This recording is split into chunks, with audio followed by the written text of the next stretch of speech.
All right, welcome and thank you for joining. My name is Ashley Lusick, and I am a health educator for community health at Atlantic Health System. Today's webinar, Are You Dreaming of a Good Night's Sleep, is presented by Allison Link, lead technologist at Atlantic Health Sleep Centers. Before we begin, I have a few announcements. This webinar is being recorded. All participants are muted. If you have a question, please use the Q&A for questions or the chat for comments. We will try and get through all questions at the end of the presentation. Are you or a loved one interested in smoking cessation? Atlantic Health System offers a free quit smoking program. This program includes an individual assessment, free nicotine replacement products, and 6 weekly group meetings to help you quit and stay smoke free. There are multiple dates and times available, with groups available in person or virtually.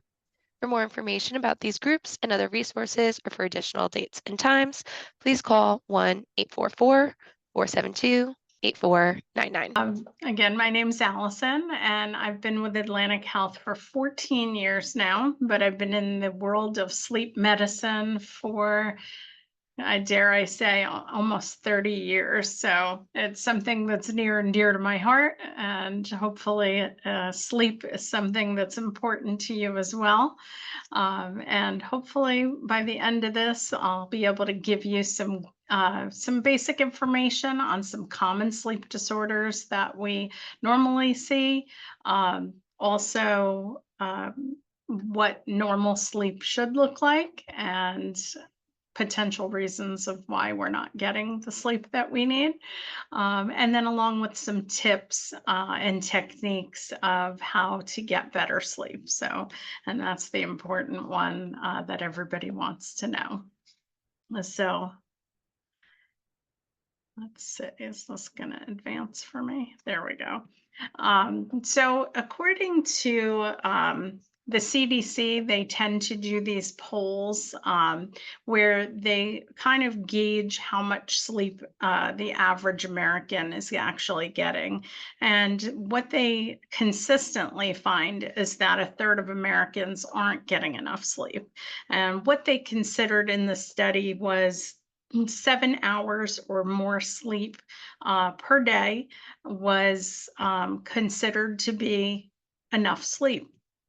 So the they've done actually the results haven't really changed much. They started them, I know back in the year 2000, and they did one recently in the last few years, and the results haven't really changed. So if anything, we're getting less sleep now than we were then.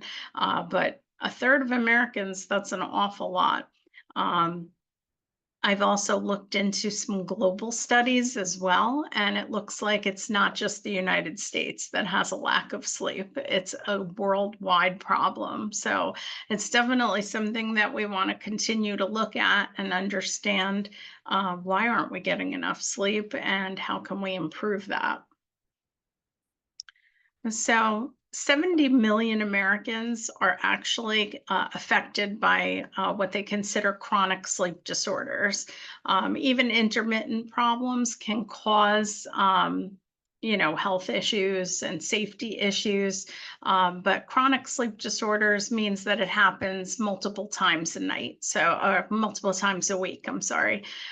So at least 3 times a week that somebody is experiencing some type of sleep disruption or sleep disorder. And what they're really linking a lack of sleep or poor sleep quality, they're linking it to a lot of other illnesses. So obesity, diabetes, because we don't process our hormones as effectively when we're not sleeping.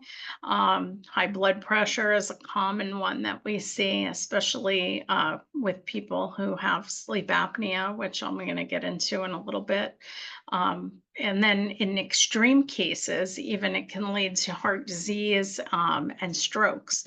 And then, of course, mental distress, because we know if we don't sleep well, it affects our mental status as well.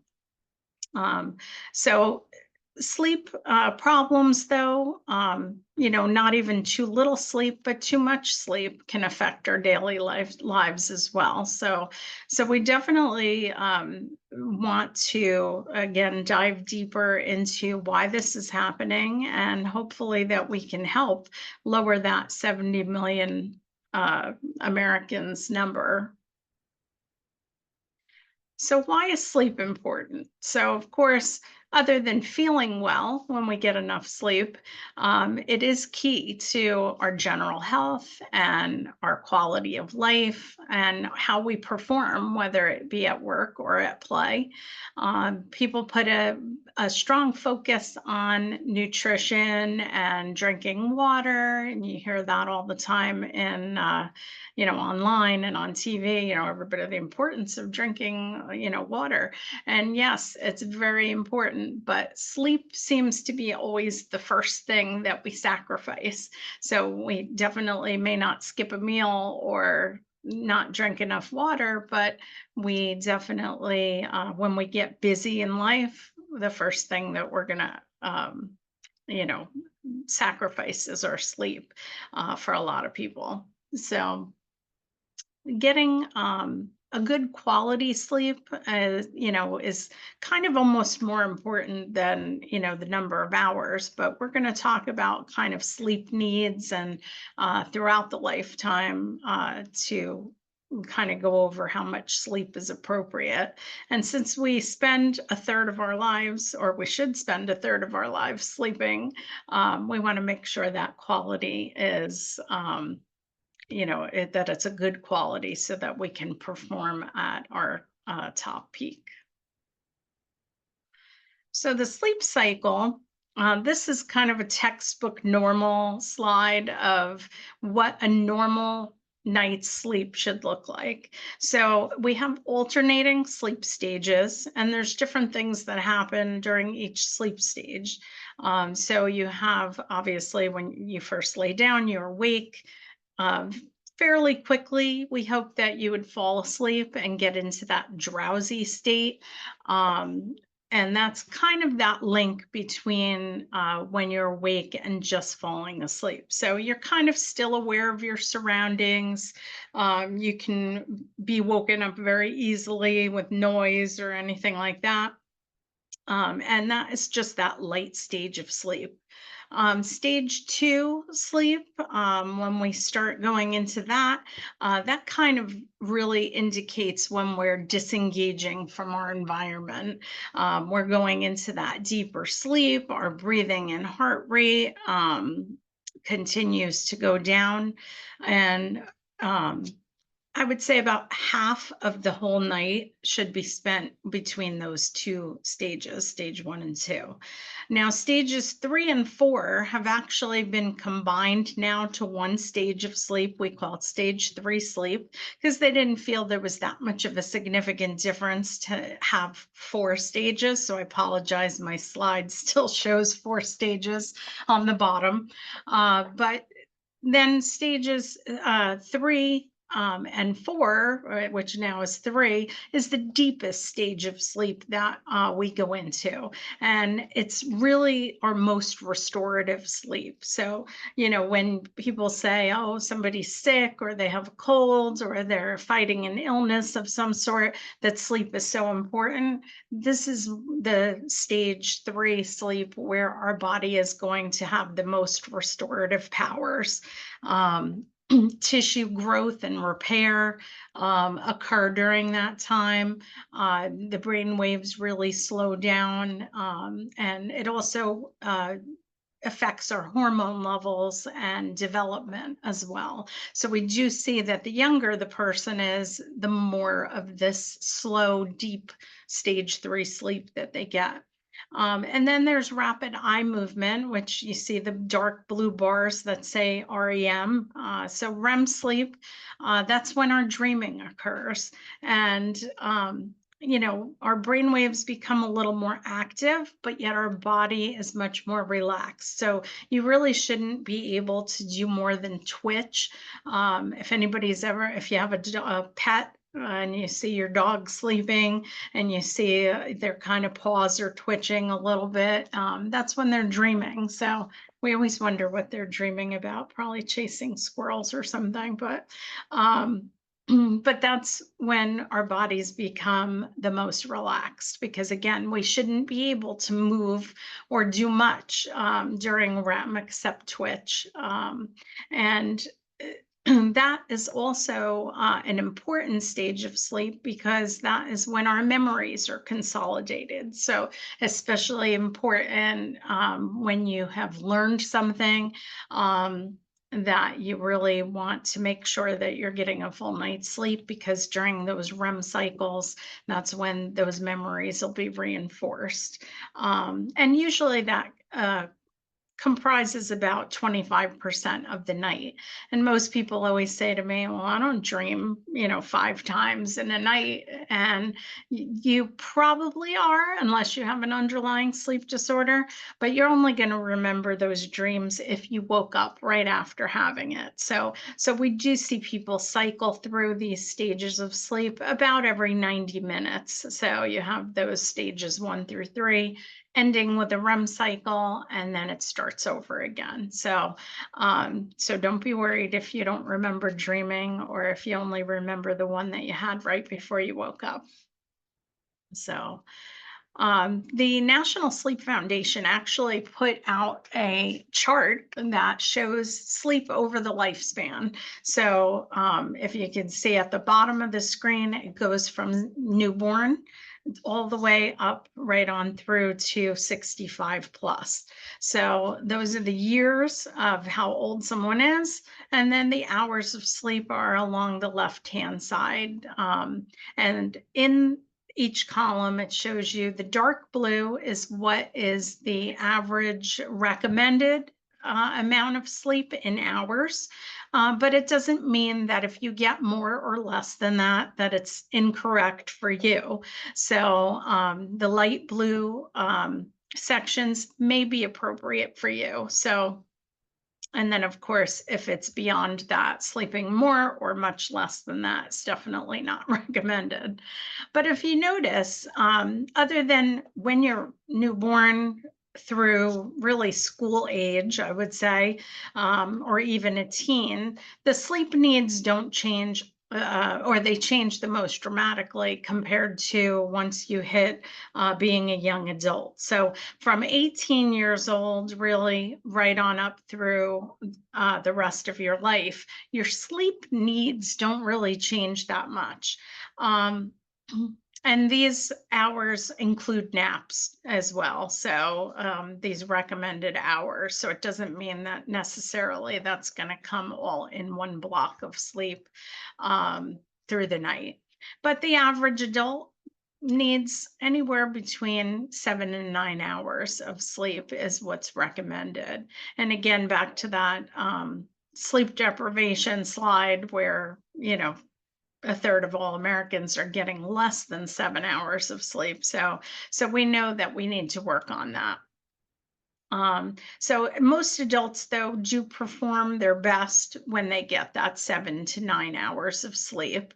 And one of the myths that people often think is that the older you get, the less sleep you need. And certainly, we do see that the older population is going to get less sleep, but not because they don't need less sleep.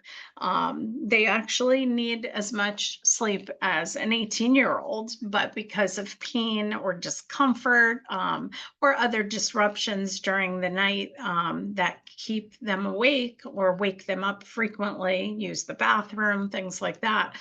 They may not experience as much of that deep sleep as we would like to see. Um, let's see here. So again, we noted that a lot of Americans are chronically sleep deprived. And again, that's less than 7 hours of sleep. But 40% of adults say that they're so tired during the day that it interferes with what their daily activities are, which is pretty significant when you think that that's almost half of all the adults in the world say that it does interfere with their lives. Um, and then, of course, 75% of adults will experience at least one symptom of a sleep disorder a few nights a week or more. So these to me are very significant numbers because we're not just talking about a handful of people, we're talking about millions of people. And this is taken from the National Sleep Foundation Sleep in America poll. They do those every so often as well. Sometimes they look at different things, but they tend to look at the amount of sleep that everyone gets. And unfortunately, when you're sleep deprived, you actually have the physical response of the same as driving with being legally drunk, which of course we don't want to do that. We wouldn't drive drunk, hopefully. Nobody's doing that. But yet people get behind the wheel every day when they're exhausted and they are drowsy.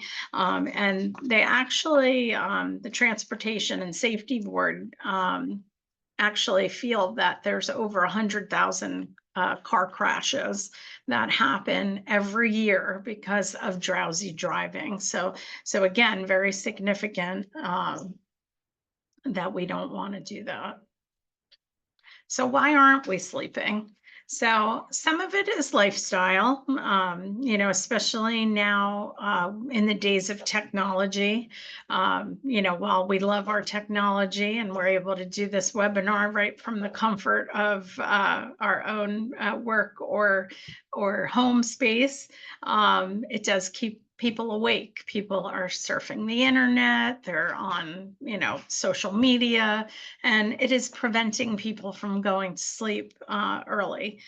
Poor sleep habits, certainly if someone has shift work, it's very hard sometimes for shift workers to sleep or get good quality sleep during the day, whether it's because it's a bright and sunny day out or whether it's noise because there's landscapers outside mowing the lawn and weed whacking outside of your bedroom window.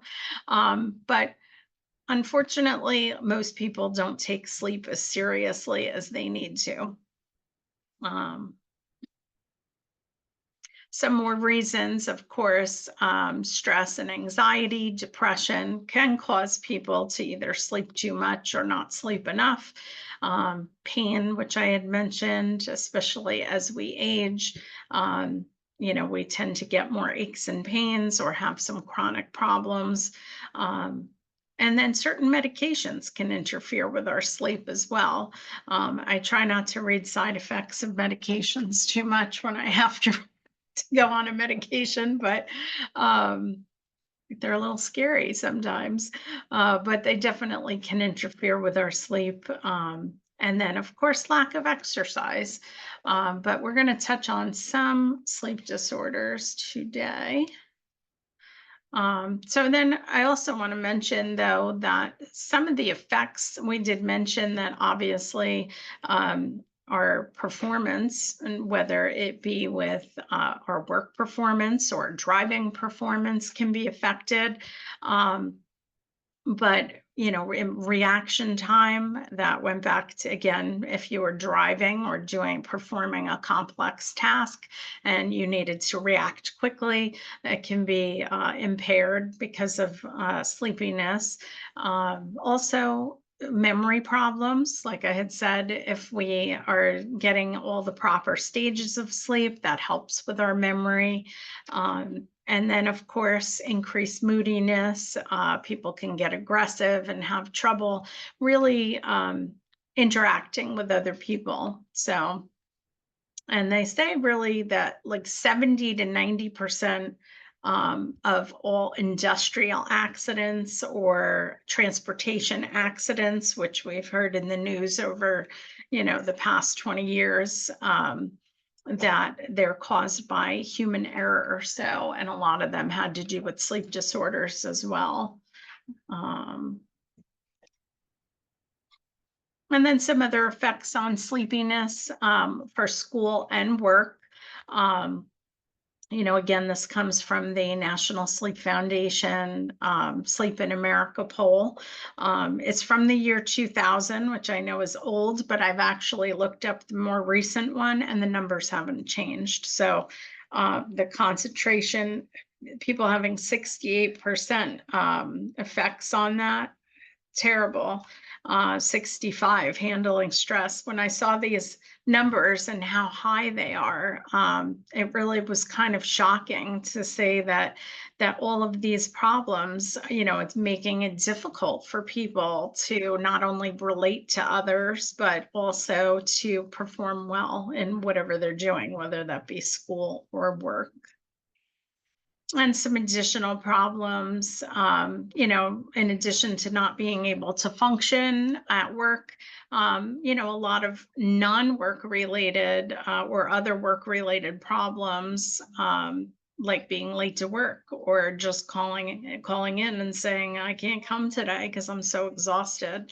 What the one that makes me crazy though, the making errors, 19%, depending on what kind of job you have. I always think like, how about a surgeon or, a police officer or something like that, or some train conductor or airplane pilot. If they're making errors at 19% because they're sleepy, that's pretty scary thought.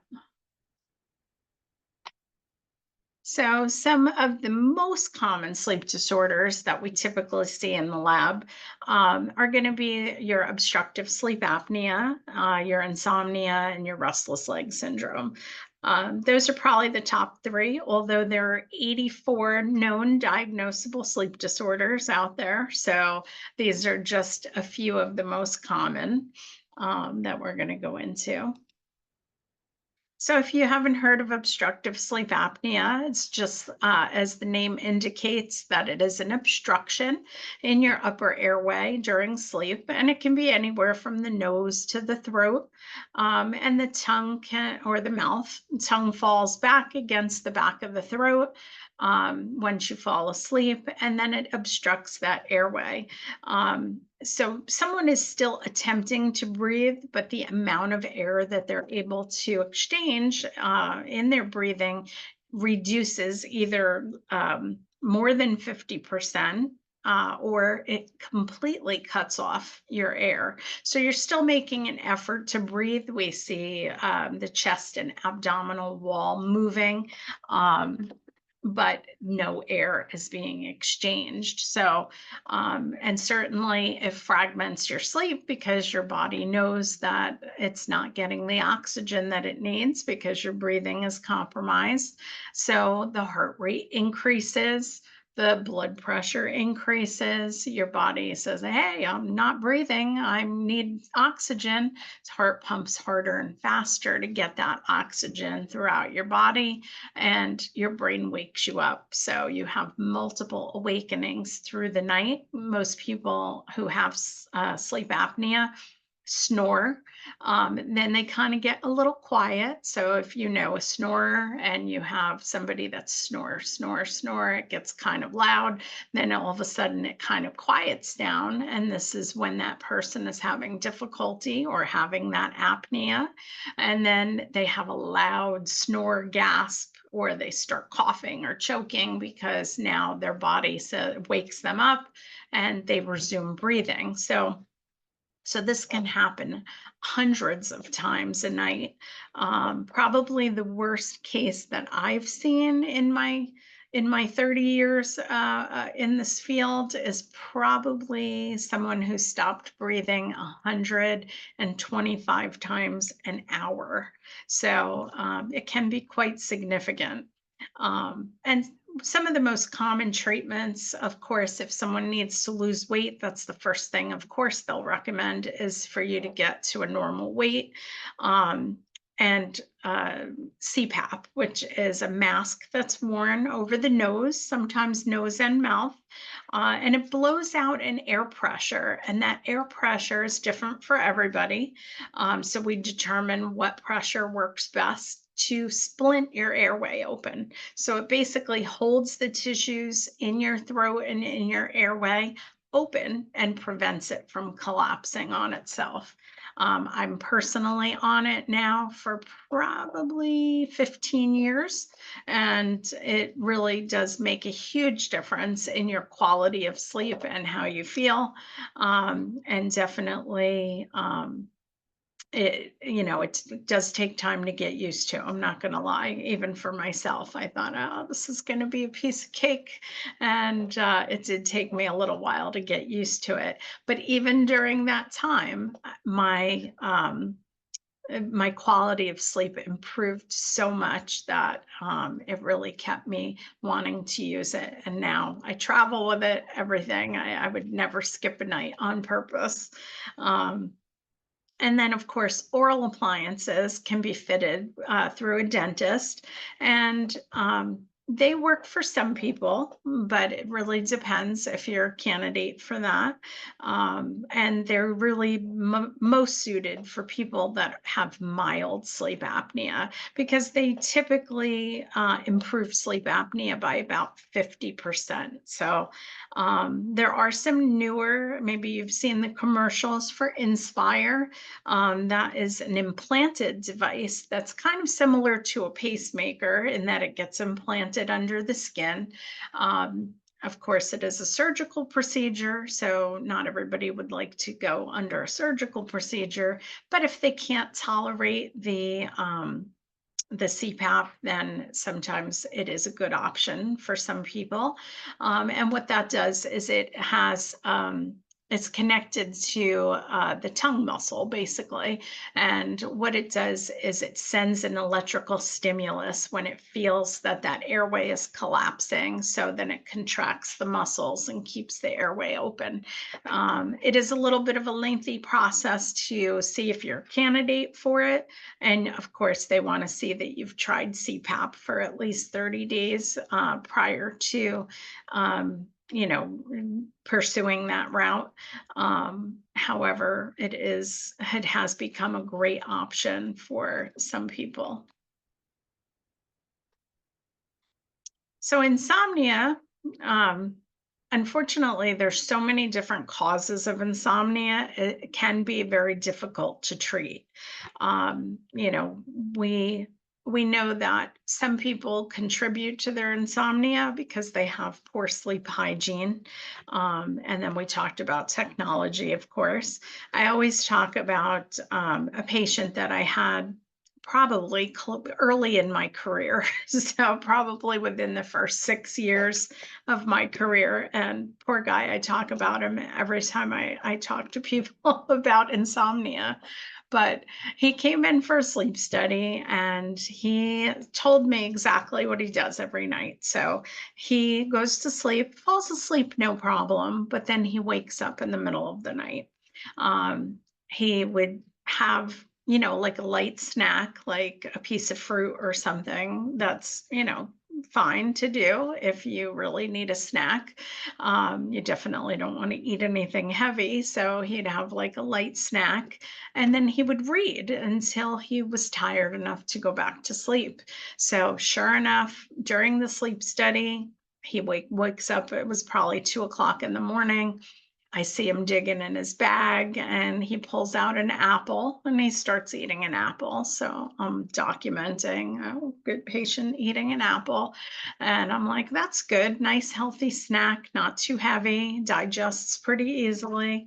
Then he pulls out his book. So, he had his routine down, exactly how he told me. Pulls his book out and he starts reading. And I'm like, another great tip, if you are having problems sleeping during the night, read something and until you're sleepy enough to go back to bed. So I was curious though, and I had to zoom in on the book because I could only see the cover of the book. And I zoomed the camera right into his book just to see what he was reading. And it was a Stephen King novel. So I told him in the morning that's really not good bedtime reading material. You don't want anything that's going to get you more excited because that could definitely keep you awake. And so again, our own poor sleep hygiene can contribute to our problems. If you are going to read during the night, we want it to be something mundane and boring and not anything that you find too exciting. So, but the other thing is TV. You know, I know a lot of people do watch TV at nighttime, and some people fall asleep fine to the TV, but commercials are generally much louder than the TV show that you're watching and can be very, very disruptive to your sleep patterns. Not to mention that all electronics give off what's called a blue light, and the blue light, when it hits the retina of your eye, it actually sends a signal to your brain to be alert and awake. So we definitely want to minimize any type of electronics, or I know and the devices now, you know, are getting a little bit smart. So a smartphone, I know Apple, for instance, calls theirs night, I think it's night shift or nighttime mode, where you can actually put a blue light filter in your settings. You can change that so that it gives like an orange hue over your phone or iPad. You can add those, and I believe Android has one too, or at least an app that you can download if it's not built in automatically. Or there's blue light blocker glasses that people use, that if they're going to be on an electronic device, they put these blue light blocker glasses on just to, you know, do whatever they can, they can to prevent that from getting them more alert and awake. So some of the insomnia treatments, you know, obviously the blue light blocker glasses and no computer or electronics, you know, at least an hour before bedtime if possible. Uh, Usually they even say up to 2 hours if it's a problem for you. Um, Keep your lights dim in your house, and because if we are in bright light, you know, our bodies naturally produce melatonin in the evening hours from about 8 to 11 or 8 to midnight. And if we're in a brightly lit environment, even at home, under, you know, regular lights, our body doesn't produce that melatonin, or not as much of it as it needs.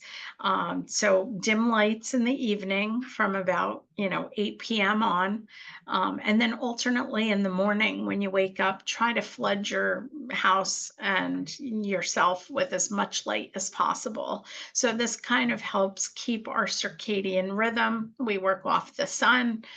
Where it's light out, we want to be awake. When it's dark out, we want to go to sleep. So um you know, we want to kind of mimic that, even though now we have all these electronics, and natural light probably was a lot easier in the you know, 1800s, before electricity, when if it got dark out you went to bed. um the other thing is keeping regular sleep wake hours. We generally you know, tell people go to bed at the same time every day and train yourself that that's your bedtime. Same thing in the morning, wake up the same time every day, even on the weekend. And we know a lot of people that they change their sleep wake patterns. Um, you know, drastically from weekday to weekend, especially if they're still working a job Monday through Friday. Then on the weekend, they stay up a little bit later, they sleep in 3 hours, and it really has the same effect on our body when we affect our sleep wake pattern like that. Let's use the 3 hour example. So if on Monday through Friday, you go to bed at 10, you wake up at 6, and then you go to work, and then on the weekend, you sleep until 9 a.m. It has the same effect on your body as putting yourself into jet lag. So Monday mornings are always so hard for people because they've done this. And then Monday morning, they're trying to get back on their regular schedule. So I said, you're putting yourself into jet lag. for, you have all the jet lag and none of the fun talking about the trip that you just took to California. So now you're back in New Jersey and, trying to get back on your regular routine. Caffeine is another one. If you have difficulty falling asleep or staying asleep, we definitely tell you to avoid caffeine, especially within 10 hours of trying to go to sleep. So some people are more sensitive than others. And of course, depending on how much caffeine you use, whether it's soda or coffee or tea, certainly that can affect things, but it can stay in your system for up to 10 hours. So it can definitely still affect your sleep. So be mindful of that afternoon caffeinated drink. Now, no napping during the day. We always say we'd much rather you sleep at night than to be napping during the day. But if you do take a nap during the day, and some people have to, it should never be more than an hour because, again, back to that sleep cycle where it showed all the different sleep stages that you cycle through every night.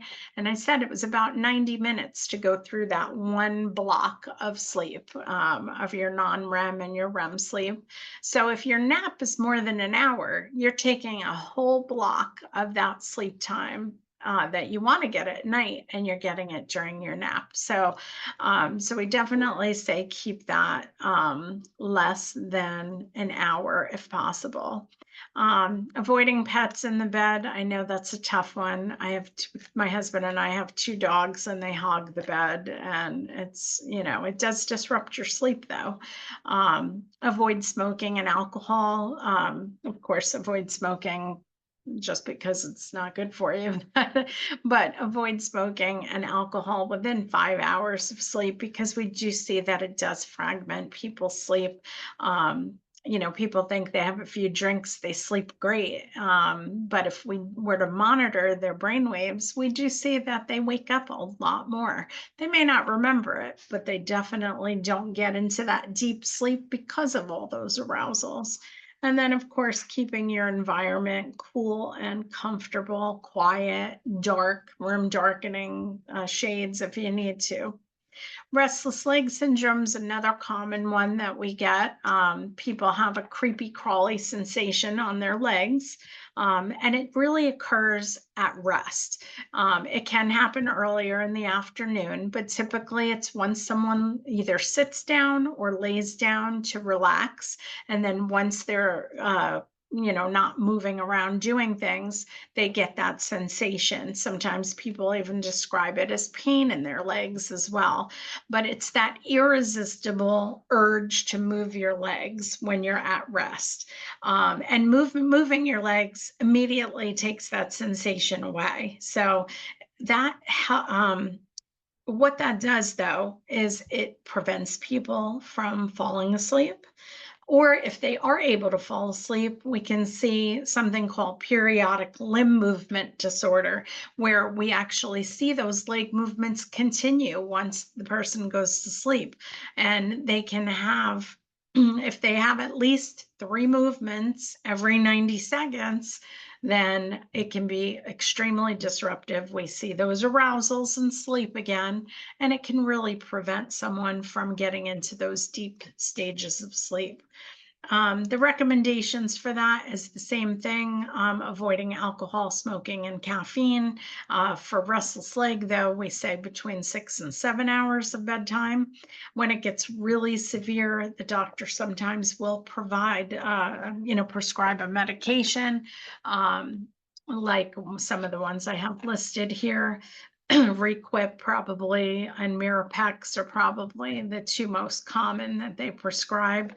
But they try not to prescribe things right away. They want to get to the underlying reason. And what they're finding is that restless leg syndrome is linked to vitamin and mineral deficiencies. So the first thing the doctor should do really is test your iron levels or your magnesium, potassium, things like that, just to make sure that there is no deficiency prior to putting you on some kind of medication. because sometimes, they are linking those actually to restless leg when you have those deficiencies in those minerals. So some of the other common sleep disorders, circadian rhythm disorders, like I said, we try to, our bodies naturally want to be awake when it's light out and go to sleep when it's dark out. But of course, we have those people that have delayed sleep phase syndrome, which they sleep fine once they are asleep, but they go to bed really late, or they're just staying up later. But if they had no other constraints or anything that would affect, that they didn't have to go to work the next day or something, they could sleep like a champ for their 7 to 9 hours, but they just are delayed in going to sleep.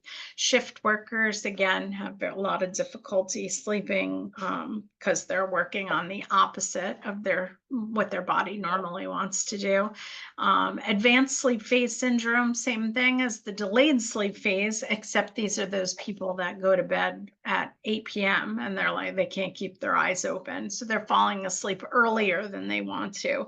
Again, they sleep fine once they are asleep, but they're going to bed too early and then sometimes waking up in the wee hours of the morning. And then, of course, long sleepers are people that are, we probably all know one person that's like, oh, I need my 9 or 10 hours of sleep. Otherwise, I can't function. And there are people like that. And just like there are short sleepers as well who can function perfectly fine on 5 or 6 hours of sleep. Even though that's not recommended totally, it is appropriate for some people. So sleep deprivation and obesity, they are having a major link between that because it does affect, a lot of different aspects of our lives, the sleep deprivation. So sleep deprivation, people might be just too tired to do their exercise and they don't have that energy that they need.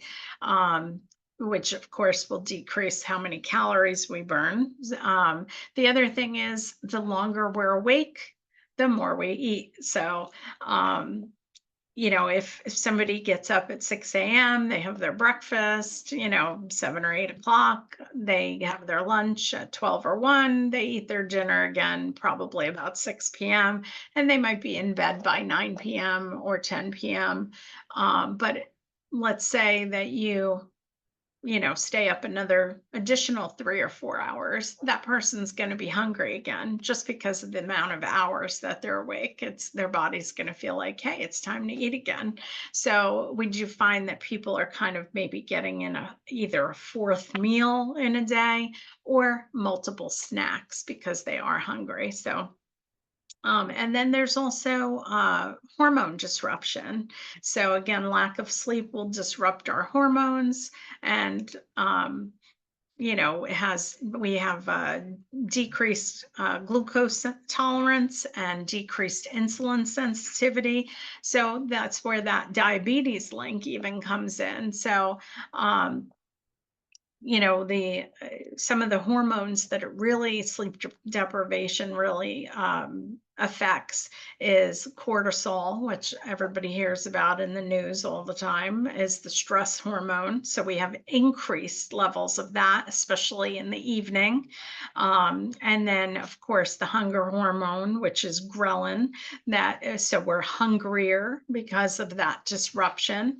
And then leptin, which is decreased and that's our starvation hormone.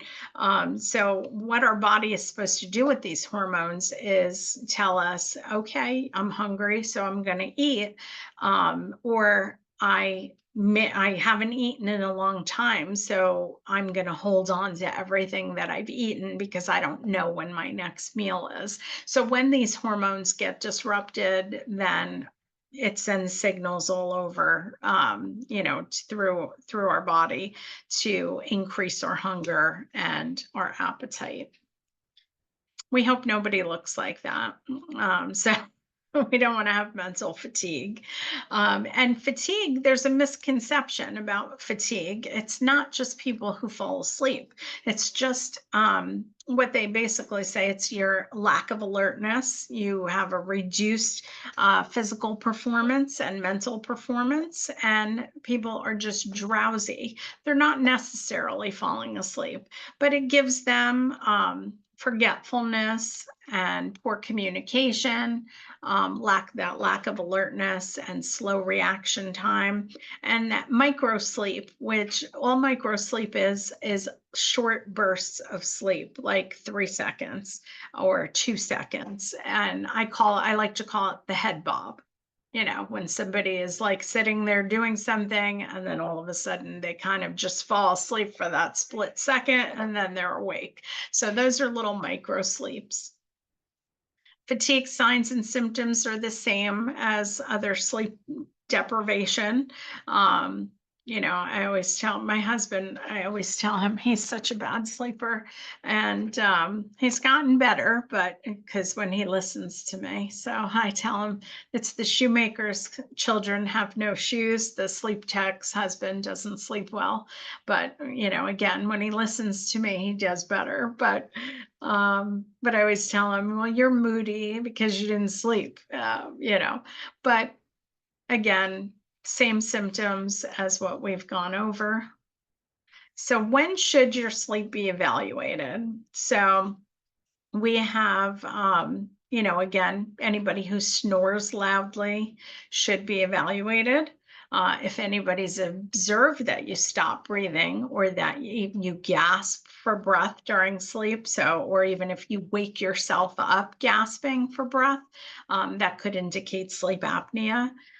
If you feel sleepy and doze off while engaged in an activity, whether it's watching TV, reading, we hope nobody's falling asleep driving, but definitely very important that you want to talk to your doctor or a sleep physician. If you have trouble, again, at least 3 nights a week or more, that is considered chronic. So I mean, everybody has an occasional bad night where you have difficulty sleeping, but when it starts happening more and more frequently, then definitely it's time to get looked at. Or if you get that tingly, creepy, crawly sensation in your legs when you're trying to sleep or when you're just trying to relax. And then, of course, any other interruptions to your sleep that, whether it's nightmares or just major difficulty with falling asleep or staying asleep, then certainly, getting your sleep evaluated is suggested and recommended, really. So some of the main tips to promote sleep, and we've talked about a lot of them throughout the presentation.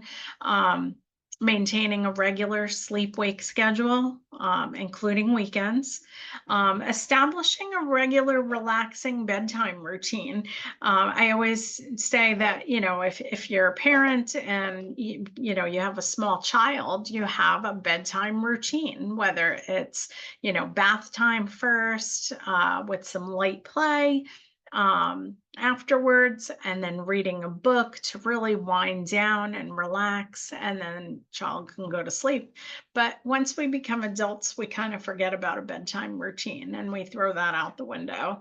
But it's just as important to us as adults to have a relaxing bedtime routine. And what that is for you is personal. What do you find relaxing? So establish that regular, relaxing bedtime routine, because as you keep doing it every day, as soon as you start that activity, your brain will say, oh, it's almost time to go to sleep.